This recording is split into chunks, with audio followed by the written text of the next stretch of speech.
Madam আমি আপনাকে ভালোবাসি, এটার হয়তো বা কারণ দেখাতে পারবো, কিন্তু আপনি আমাকে কেন ভালোবাসেন তার কি কোনো কারণ দেখাতে পারবেন? এই তোমার বয়সটা কত?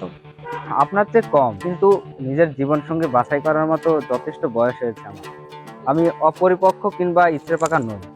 বেশ, তুমি তো নিশ্চয়ই স্টুডেন্ট, আমাকে বিয়ের পর খাওয়াবে কি? ম্যাডাম, মানুষ বিয়ে করে কি শুধু খাওয়ানোর জন্য? আমরা বিয়ে না করে কি না খেয়ে আছি?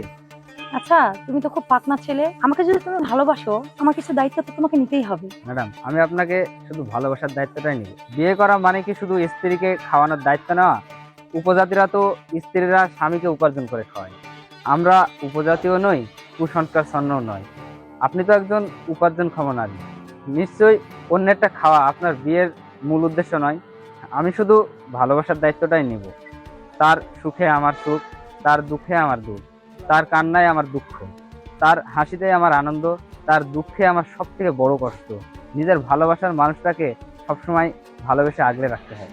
এরপরেও কি আমাকে আলাদা করে উল্লেখ করে দিতে হবে আপনার কি কি দায়িত্ব নেব? যাও, পড়াশোনায় মনোযোগ দাও। মাথায় যে ভালোবাসার পোকা ঢুকেছে সেটা আমাকে পড়তে দেয় না। আচ্ছা রনি, মানুষের মন্তব্যে তো তোমার খারাপ লাগবে না? মন্তব্য কখনো গন্তব্যে পৌঁছাতে পারে না।